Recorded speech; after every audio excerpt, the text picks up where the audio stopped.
I wanted to create something that wasn't me, that was more anonymous. And OMG Facts is the account I made. I would say the next 3 or 4 weeks, the account grew to maybe 10 to 12,000 followers by itself. So I go to bed at night, 12,000 followers. I wake up, go to school. I leave school and my text messages are saying, dude, look at your Twitter account. Look at OMG Facts. And the account has 50,000 something followers just through the day. Kim Kardashian retweeted 4 tweets.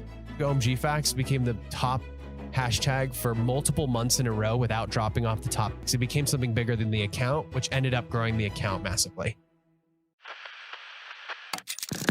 It starts with just taking that leap. Man, you have to work hard. You have to be incredibly smart. Choose something that even if it fails, you are going to be proud of it. Doesn't matter how badly you've gone beaten in battle. Be kind, be kind, be kind. Become a better person, a better leader, a better business. Go with your gut. I'm Samuel Donner, and this is Finding Founders. Adorian had dabbled in YouTube fame before, but it wasn't until he checked his phone after school to 40,000 new followers that he realized the true potential and speed of the online world. I mean, imagine, in 2009, Twitter was only 3 years old, and the hashtag was even younger. Amidst working on high school homework and filming Smosh-inspired videos, Adorian had somehow stumbled on the opportunity of a lifetime. He'd be one of Twitter's first non-celebrity creators. Now, at 3.5 million followers on TikTok and more than 90,000 YouTube subs, Adorian is a seasoned internet veteran and a self-proclaimed facts guy. You may have seen his multi-million view videos on your feed before as he teaches followers how to escape bee attacks and what came first, sharks or Saturn's rings. But it wasn't all fun edits and trivia questions. In his journey through the early internet landscape, Adorian ran into swindlers, lawsuits, and even an early case of cancel culture. Growing up as one of the first chronically online species, he started small, far away from the sophisticated algorithms of TikTok and Instagram today, in the land of role-play edits. We'll get back to the podcast right after this break.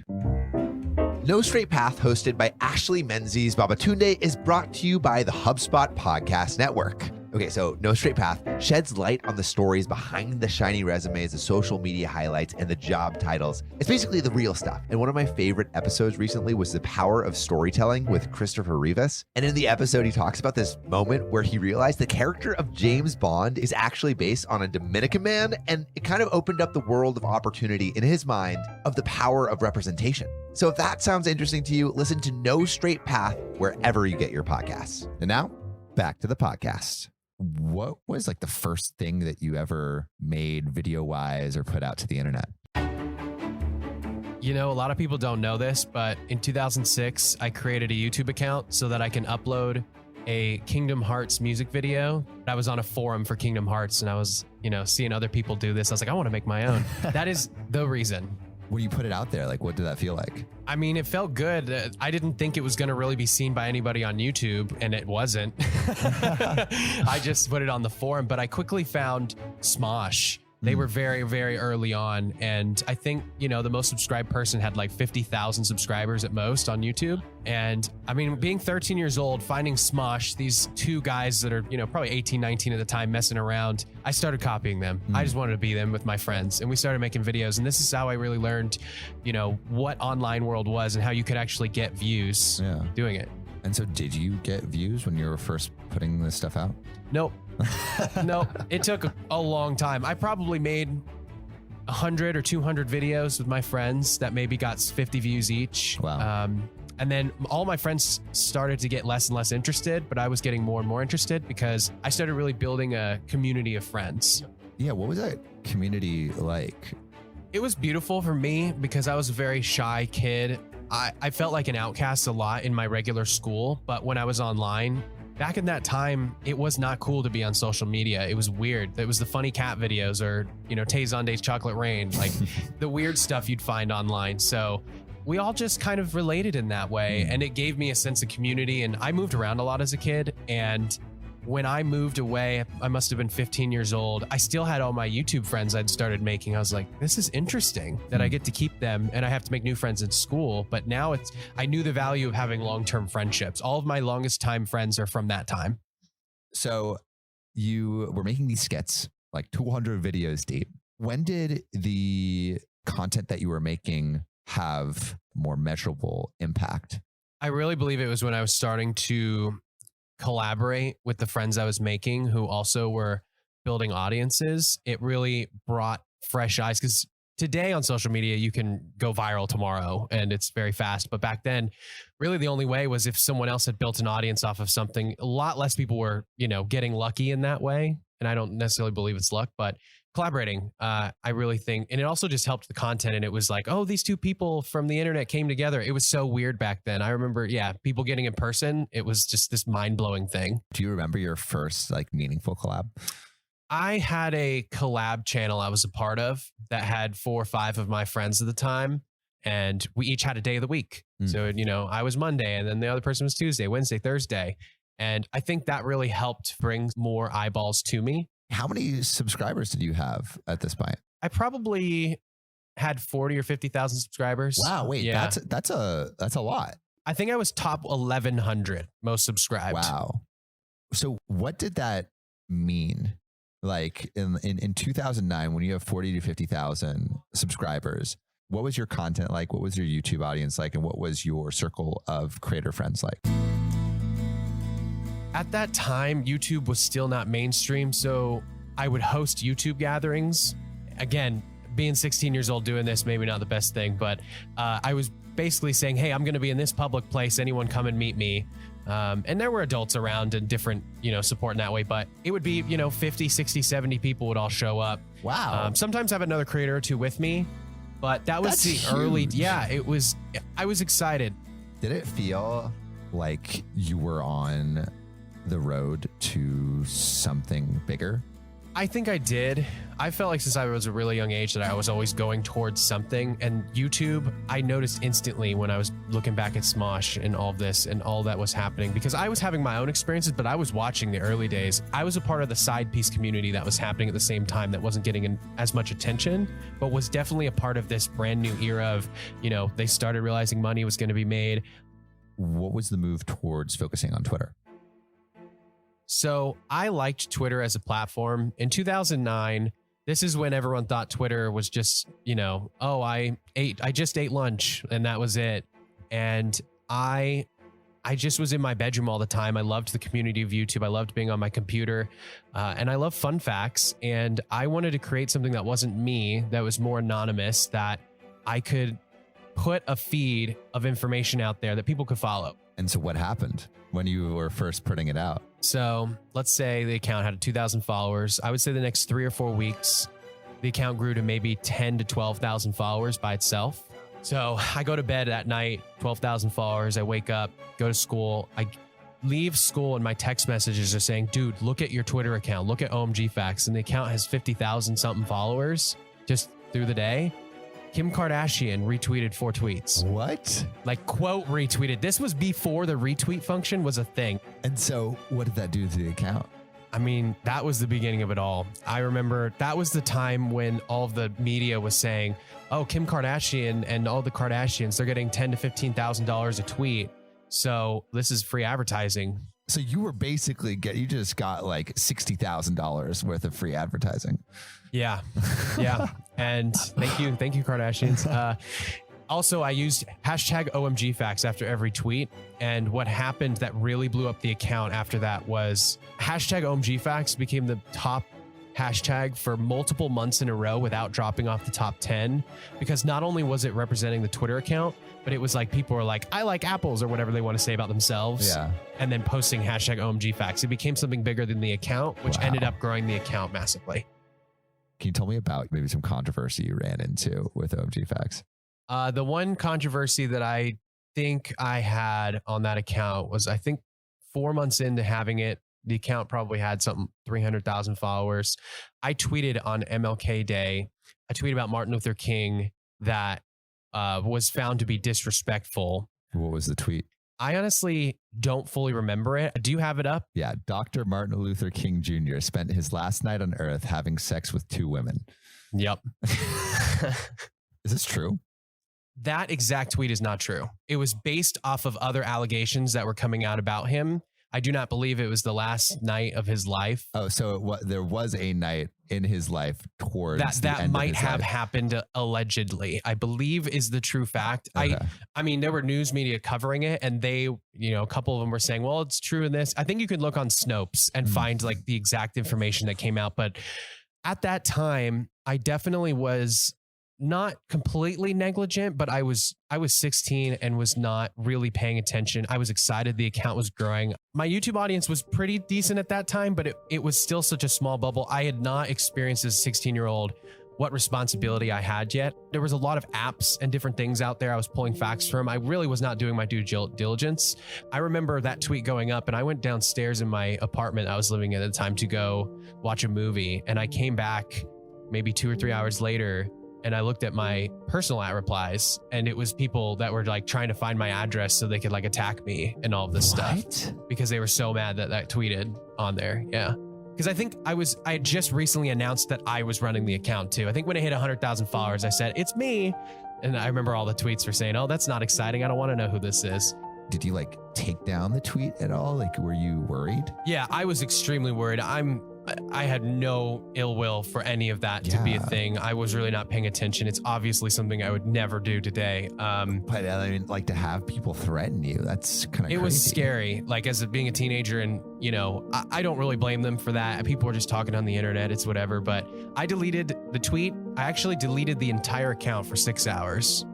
And I ended up bringing it back. Yes, because I got an email that was like, hey, you still have a chance to reopen it. So once the emotions subsided, I reopened the account. But I was terrified, and I went on my personal account and said, I'm going to take a break because I just don't know what to do with this power. Like this power, with great power comes great responsibility. Yeah, I was just doing what I knew, and I realized, oh, I'm impacting people more than myself. And that I do recall that period as when I started to learn what responsibility people do have when they have audiences and their actions are reaching other people. And also, I mean, like with that increase in audience size, so does the, opportunity increase as well. So like what opportunities started coming your way, maybe like 2009, 2010?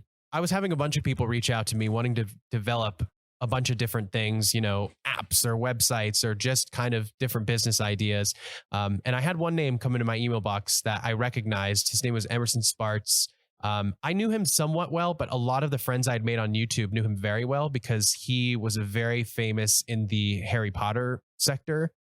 He was, the #1 website in the Harry Potter world for fans. He met J.K. Rowling. So my point is he had credibility that I said, hey, I definitely want to work with you. Let's do it. So you have this big kind of person coming to you saying like, let's do something. What did that look like? So what happened instantly is he said, you could still post certain tweets, but we can take over the tweets to post links to the website, omgfacts.com that they made. They, I guess, were already building a fact site, and they saw a good opportunity to partner with me so that we can collaborate and be able to take advantage of the Twitter traffic and then their ability to make that website and generate revenue. And time went on, and I just was not getting any real transparency from him or revenue in any way. I signed an agreement in the beginning with him that I didn't know anything about. I was a teenager.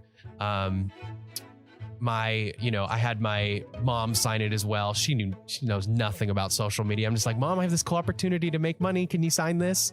Still underage doing that. And looking back, what happened is I signed an independent contractor agreement to work on the OMG Facts brand that I owned myself. AKA he basically was trying to frame this in, no, the website is the original OMG Facts, and OMG Facts is our company's intellectual property. So he's trying to steal it from you. Yeah, and I don't know what he was really thinking, but it was this weird sly, like, yeah, this is the way we're going to do it. So they had 100% of the website revenue. They gave me 100% of the t-shirt revenue, which was less than $100 that was sold. And it turned into this whole mess that I was just like, hey, this is crazy. Like, we need to change this. And so I ended up suing it. What was it like coming to that decision to sue? It was a bit scary, but it seemed like the right thing to do because we had been talking, for a while to just say, hey, this doesn't seem to be working in the right way. And we could just never get on the same page, that he just did not see it the way that I saw it. And I did not see it the way he saw it. And he could not log in one day, basically is what happened. And then he's like, what's up? Yeah, he sent me a lot of messages that were angry.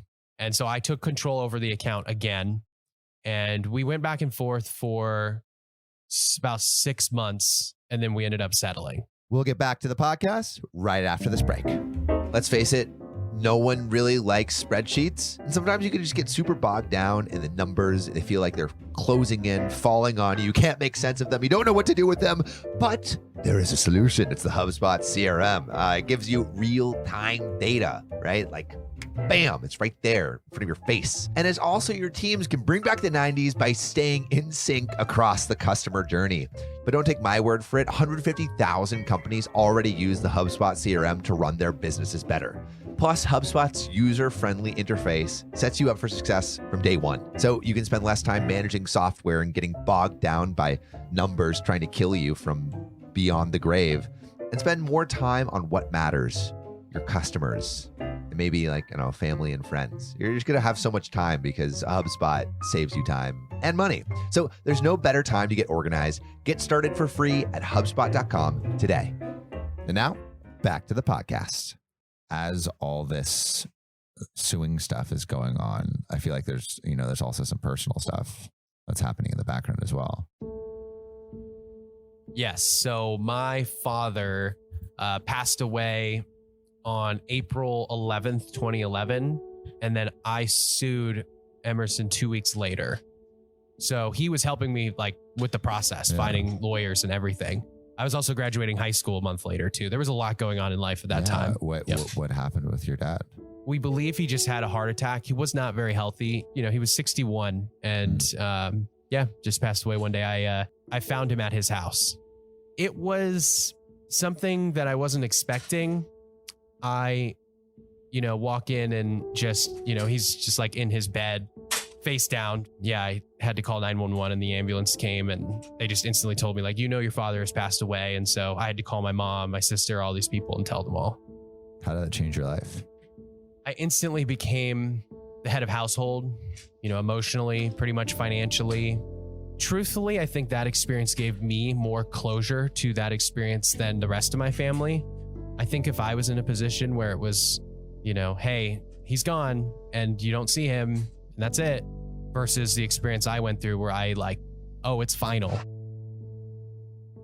So, you just had a crap ton happen, right? You had your dad pass away. You just started a lawsuit. And then you eventually reached a settlement with that lawsuit. How do you think about going forward from there? I just continued forward because right after high school, in that period, those couple of months, I did end up moving to LA. And that's when I was really surrounded by that community of people. A lot of them were out there at the time. Was it inspiring to be around all of that? Very. Yeah. And I went to Santa Monica College for 6 months when I first moved there. And then I dropped out. How did you make the decision to drop out? Because I looked at my life as 3 pillars or a triangle of attributes in my life. I saw school, I saw social life, and I saw work, which really was more just making videos, building businesses, that sort of thing. And for me personally, it was very obvious that school was the way lower of the two that were going to make an impact in my life. It was just really obvious early on. And I started the next semester at Santa Monica College, and about 2 weeks in, I was like, no, this is not it for me. So how do you double down on the business stuff? I go to a lot of events. I start building new Twitter accounts, and it was built off of OMG Facts going off into other niches, but then they all started growing on their own. And that was really me starting to get into, okay, I'm building businesses that I can monetize in tons of different ways and brands that are not my face. How did you actually monetize? What revenue were you bringing in? Back then, the main source of revenue really was these paid links, sponsorship links, usually app downloads or going to, there's a quiz site that like gives it's like a fun quiz, but they have ads on the site. Just a lot of, direct advertising with websites, and they'd pay a certain amount per click. How much like were you making for a post? In the early days, because as everything grew, it got more and more saturated. But I think in the early days, there were a couple times where it was like a few grand per post. Few grand per post. How many posts were you doing? I wasn't doing them a ton, because if you were to just post them all the time, and I think there was one point with some of the smaller accounts I had, there's different strategies. You post one here and there. It's a really high quality thing you're promoting. And then there's other strategies where you take, some of these companies that were the middlemen, they would have hundreds of links you can choose from, and you could just schedule them every day, a couple times a day, and you'd build up like a volume revenue as well. That's what a lot of accounts chose to do. Yeah. So what did it feel like? Just make like this kind of money off of what seemed like an infinite money glitch? I felt fortunate and special in the way of just having the ability to do that. I moved to LA really on just the gut feeling. I knew it was going to work out, but I got, a 2-bedroom with a roommate, and I paid the rent, and then I had $0 in my account. And this was at the beginning of the lawsuit where I wasn't making any money with OMG Facts, but I took over the control of the account during that period and was able to start making a little money and pay for the rent, and then build my other accounts and do all these things. So lead me up into like 20, I guess like the later, like maybe like 2019. How does the business develop? So the business develops. I continued all sorts of different, over that decade from 2011 to 2019, experimented it through my company with tons of different business models. I would say in 2017, 18, 19 is when money really started to ramp up and the scale of the business started to ramp up. The Dex Media was now a 7-figure company. 7 figures? Yeah, every year. A 7-figure company. How old were you? Mid-20s. Did you feel like happier and like more balanced with that money? No.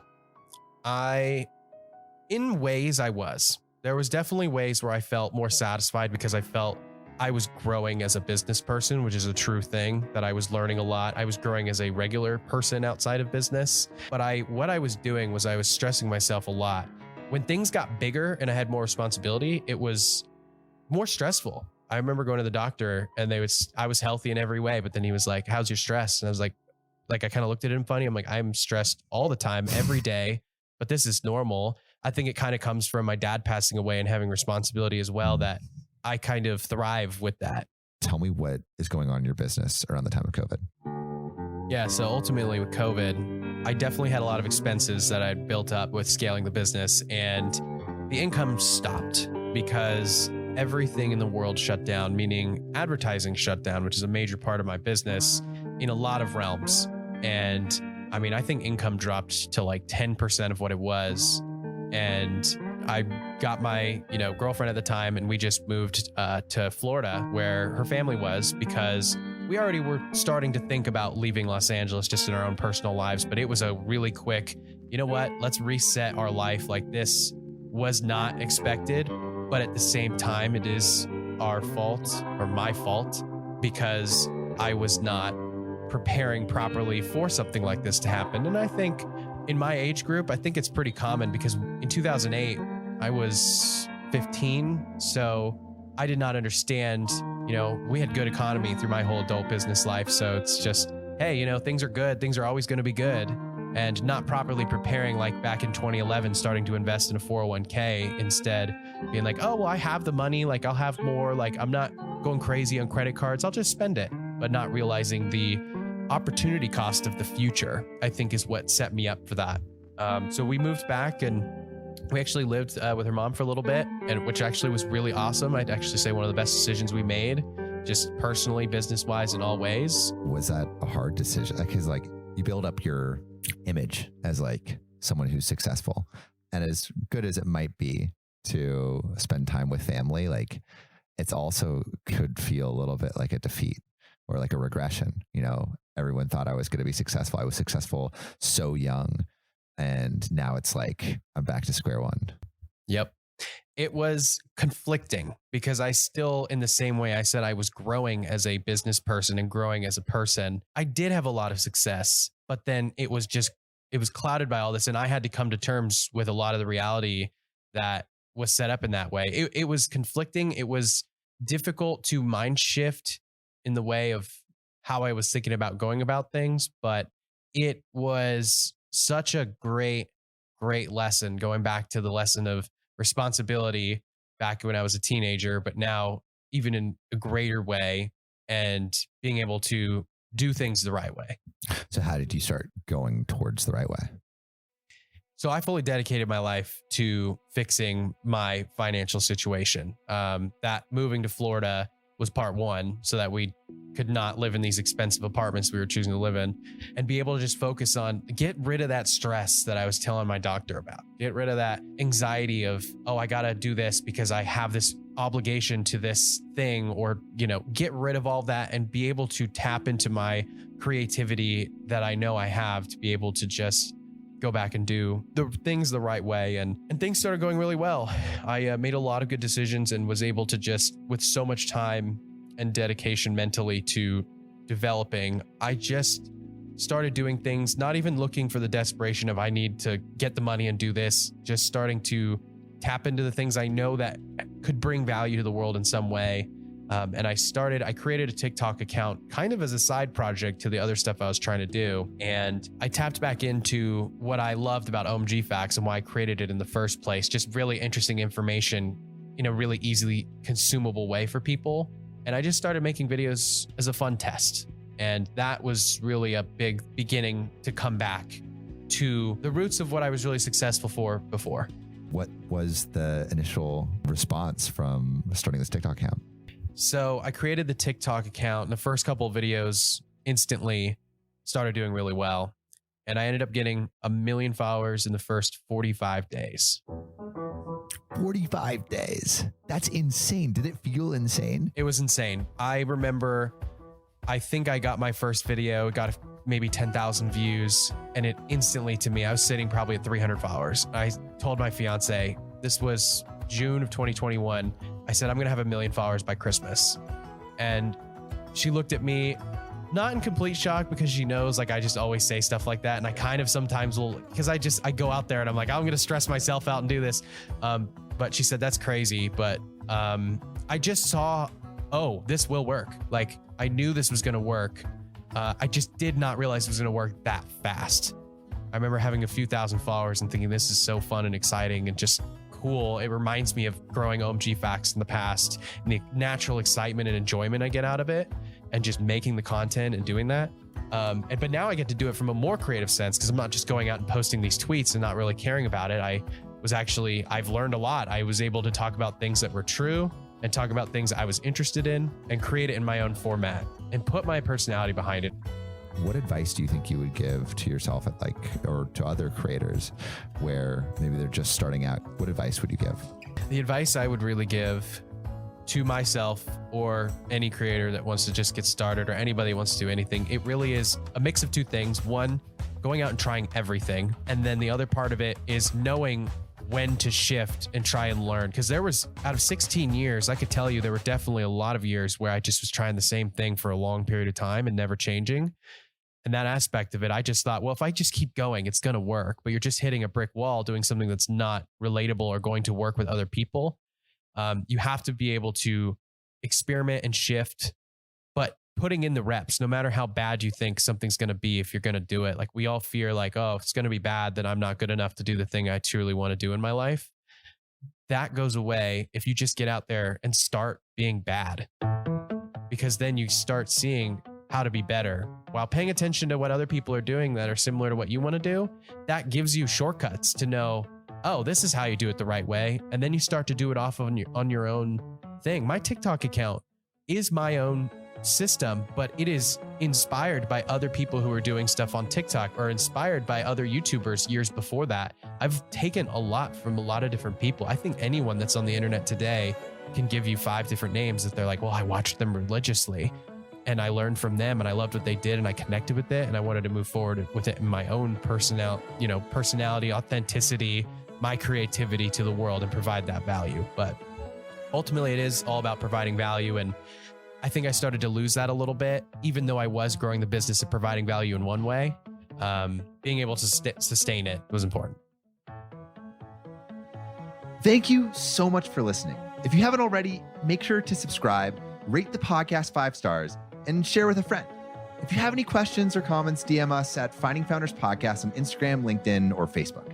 Finding Founders is produced and hosted by me, Samuel Donner. Our Chief of Staff and Operations is Jessica Lynn. Our audio editing team lead is Adrian Tapia, with support from Irene Van Berkel, Matt Fernandez, Renee Buchanan, Sophia Donner, David Saide, Ashley Jimenez, Nicholas Guzman, Aaron Devereaux, Sanessa Gisley, and Lois Choi. Our outreach and research lead is Kenny Ong, with support from Sarah Hobson, Cherise Tan, Harushi Kanauchi, Kristen Hagelin, Aya Cortez, and Valencia Lu. Our writing team lead is Elizabeth Bowen with support from Aiden Ashworth, Nikki Mukawa, Sylvie Wang, and Eric Mena. Our design team lead is Shruti Ramanand with support from Tiffany Dang, Yao Liu, and Dina Gabriel. To see more of what we're up to, subscribe to our newsletter at findingfounders.co. Thanks again for listening, and see you next week.